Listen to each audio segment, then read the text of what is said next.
नमस्कार दोस्तों, आप सभी का एक नई वीडियो में हार्दिक स्वागत है। प्रैक्टिस सेट लेकर आए हैं, प्रैक्टिस सेट 18। इससे पहले हमने 17 और 16 सब अपलोड किए हैं, उसको देख लीजिएगा। इसमें भी टॉप 25% शामिल किए गए हैं जो कि आपके एग्जाम्स के लिए मोस्ट इंपॉर्टेंट हैं। तो चलिए वीडियो को स्टार्ट करते हैं। सेलेक्टेड प्रश्न इसमें लिए गए हैं जैसा कि आप लोग यहाँ पर देख पा रहे हैं। और फास्ट रिवीजन कराएंगे, आप अपना आंसर कमेंट करके जरूर बताइएगा।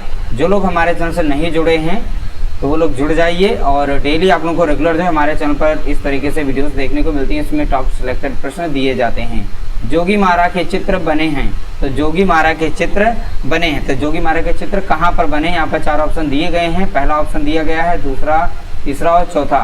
यहाँ पर 4 में से बता सकते हैं किस पर बने हैं। तो जोगी मारा के जो चित्र बने हुए हैं ये छत पर बने हुए, यानी कि ऑप्शन नंबर 1 पहला ऑप्शन सही है, छत पर। ठीक है, याद रखिएगा, छत पर। अगला प्रश्न दिया गया है क्वेश्चन नंबर 2। किस चित्रकार ने बाघ, अजंता, जोगी मारा के भित्ति चित्रों की प्रतिलिपियां तैयार की हैं? ऐसे चित्रकार का नाम बताना है जिन्होंने बाघ, अजंता और जोगी मारा के भित्ति चित्रों की प्रतिलिपियां तैयार की हैं। ठीक है, तो 4 ऑप्शन नीचे दिए गए हैं। ठीक है, तो क्वेश्चन नंबर 2 का राइट आंसर बताना है। ठीक है, तो प्रश्न ये सब मोस्ट इंपॉर्टेंट हैं। तो प्रश्न 2 का राइट आंसर है option number A, Asit Kumar Haldar ने। ठीक है, असित कुमार हालदार ने बाघ, अजंता और जोगी मारा की जो भित्ति चित्र हैं उनकी प्रतिलिपियां तैयार की थी। किसके द्वारा तैयार की गई? तो बताएंगे आप, असित कुमार हालदार के द्वारा। अगला प्रश्न दिया गया क्वेश्चन नंबर 3। बाघ की किस गुफा को हाथी खाना के नाम से जाना जाता है? तो बाघ की किस गुफा को हाथी खाना, यहाँ पर लिखा हुआ है हाथी खाना के नाम से जाना जाता है। तो यहाँ पर 4 ऑप्शन दिए गए हैं। क्वेश्चन नंबर 3 का राइट आंसर बताना है। क्वेश्चन नंबर 3 का राइट आंसर, तो क्वेश्चन नंबर 3 का राइट आंसर है ऑप्शन नंबर 3, यानी तीसरी गुफा को हाथी खाना के नाम से जाना जाता है। तो बाघ की किस गुफा को जाना जाता है? तो आप बताएंगे बाघ की तीसरी गुफा को हाथी खाना के नाम से जाना जाता है। ठीक है, अगला प्रश्न दिया गया क्वेश्चन नंबर 4। बौद्ध चित्र किन गुफाओं में मिलते हैं? तो बौद्ध चित्र किन गुफाओं में मिलते हैं? तो यहाँ पर गुफाएं दी गई हैं जैसे अजंता, बाघ और सिगिरिया, या इन सभी में। ठीक है, इन सभी में। तो ये ध्यान रखिएगा, क्वेश्चन नंबर 4 को ध्यानपूर्वक समझिएगा। हर एक गुफा अलग अलग चीज़ों को लेकर चल रही है। ठीक है, तो क्वेश्चन नंबर 4 का राइट आंसर है 4th, ऑप्शन नंबर 4।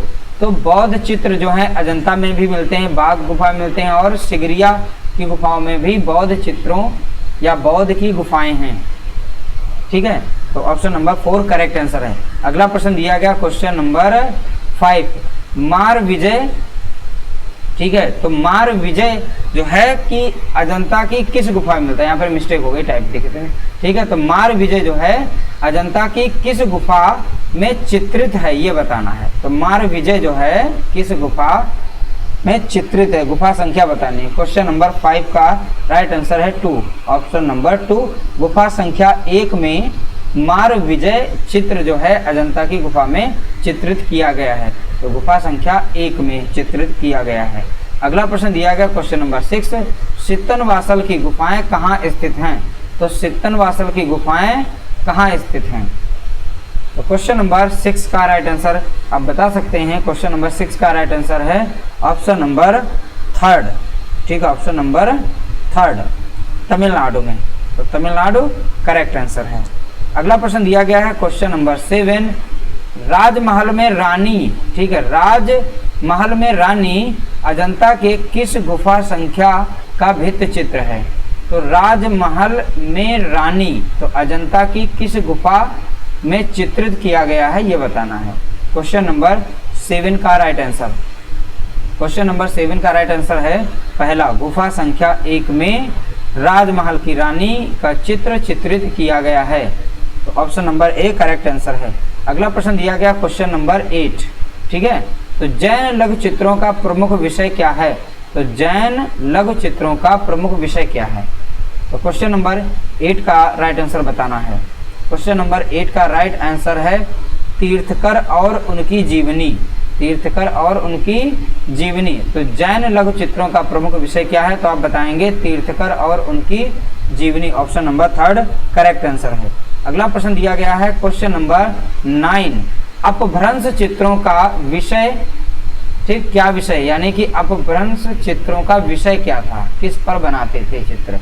तो क्वेश्चन नंबर 9 का राइट आंसर बताना है। तो अपभ्रंश चित्रों का विषय था जैन, ठीक है, तो जैन धर्म से संबंधित थे, तो जैन उनका एक प्रमुख विषय था। अगला प्रश्न दिया गया क्वेश्चन नंबर 10, जैन शैली के चित्रों का प्रधान विषय वस्तु। तो जैन शैली के चित्रों की प्रधान विषय वस्तु क्या है। क्वेश्चन नंबर 10 को ध्यानपूर्वक पढ़िएगा। क्वेश्चन नंबर 10 का राइट आंसर है ऑप्शन नंबर 1, यानी महावीर का जीवन चरित्र। तो महावीर का जीवन चरित्र, ये करेक्ट आंसर है। अगला प्रश्न दिया गया क्वेश्चन नंबर 11, गीत गोविंद के चित्र किस शैली के हैं। तो गीत गोविंद के जो चित्र हैं वो किस शैली के हैं, ये बताना है, शैली का नाम बताना है। क्वेश्चन नंबर 11 का राइट आंसर है ऑप्शन नंबर 1, यानी अपभ्रंश शैली के। ध्यान रखिएगा, गीत गोविंद के चित्र जो हैं अपभ्रंश शैली के हैं, तो अपभ्रंश शैली याद रखिएगा, गीत गोविंद के चित्र। अगला प्रश्न दिया गया है क्वेश्चन नंबर 12, मेवाड़ शैली का प्रमुख केंद्र कौन सा है, था। मेवाड़ शैली का प्रमुख केंद्र कौन सा था। तो क्वेश्चन नंबर 12 का राइट आंसर बताना है। तो मेवाड़ शैली का प्रमुख केंद्र उदयपुर था। Option number A correct answer, Udaipur, याद रखिएगा, उदयपुर, ठीक है। अगला प्रश्न दिया गया क्वेश्चन नंबर 13, चित्रकार अली रजा तथा उसका पुत्र हसन रजा, यहाँ पे रजा होगा, आजा नहीं, ठीक है, या र और जा होगा, ठीक है। हसन रजा किस शैली से हैं। तो चित्रकार अली रजा तथा उसका पुत्र हसन रजा किस शैली से हैं। तो क्वेश्चन नंबर 13 का राइट आंसर बताना है। तो 13 का राइट आंसर है बीकानेर शैली से हैं। तो चित्रकार अली रजा तथा उसका पुत्र हसन रजा ये बीकानेर शैली से हैं, ठीक है, तो बीकानेर शैली इसका राइट आंसर है। अगला प्रश्न है क्वेश्चन नंबर 14, बीकानेर के शाही महलों में किस विषय पर आधारित चित्र बनाए गए। तो बीकानेर के शाही महलों में किस विषय पर अधिक चित्र बनाए गए, ये बताना था। क्वेश्चन नंबर 14, तो क्वेश्चन नंबर 14 का राइट आंसर है धार्मिक चित्र अधिक बनाए गए थे। बीकानेर के शाही महलों में धार्मिक चित्र अधिक बनाए गए थे। अगला प्रश्न दिया गया क्वेश्चन नंबर 15, राजस्थान में जहांगीर महल कहाँ स्थित है। तो राजस्थान में जहांगीर महल कहाँ स्थित है, ये बताना। क्वेश्चन नंबर 15 का राइट आंसर, तो आप बताएंगे जहांगीर महल जो है पुष्कर में स्थित है। तो राजस्थान में जहांगीर महल कहाँ पर है, तो आप बताएंगे पुष्कर में। पुष्कर देखिए, एक ऊँटों का मेला वहाँ पे लगता है, ये भी एक ध्यान रखिएगा, ऊँटों का मेला जो है विश्व में एशिया का सबसे प्रसिद्ध ऊँटों का मेला, तो आप बताएंगे पुष्कर का मेला, ठीक है, तो पुष्कर का मेला होता है। अगला प्रश्न है क्वेश्चन नंबर 16, आईने अकबरी किसकी प्रसिद्ध कृति है। तो आईने अकबरी किसकी प्रसिद्ध कृति है, तो ये बताना है। क्वेश्चन नंबर 16 का राइट आंसर बताना है। तो क्वेश्चन नंबर 16 का राइट आंसर है अबुल फजल, ठीक है, अबुल फजल करेक्ट आंसर है। तो आईने अकबरी किसकी प्रसिद्ध कृति है, तो आप बताएंगे अबुल फजल की है। अगला प्रश्न दिया गया क्वेश्चन नंबर 17, मुगल कला का पैतृक ग्रह कौन सा है। तो मुगल कला का पैतृक ग्रह कौन सा है, तो पैतृक ग्रह बताना है। क्वेश्चन नंबर 17 का राइट आंसर है ऑप्शन नंबर ए ईरान, याद रखिएगा, मुगल कला का पैतृक ग्रह कौन सा है, तो आप बताएंगे ईरान, ठीक है, ईरान। अगला प्रश्न दिया गया क्वेश्चन नंबर 18, मुगल काल में मुंशी को कहा जाता था। तो मुगल काल में मुंशी को कहा जाता था, ठीक है, मुंशी को क्या कहा जाता था, उसका नाम बताना है। क्वेश्चन नंबर 18, क्वेश्चन नंबर 18 का राइट आंसर है 2, ऑप्शन नंबर 2, काजबीन कहा जाता था। तो मुंशी को क्या कहा जाता था, काजबीन, तो मुंशी को कहेंगे काजबीन, ठीक है, याद रखिएगा काजबीन।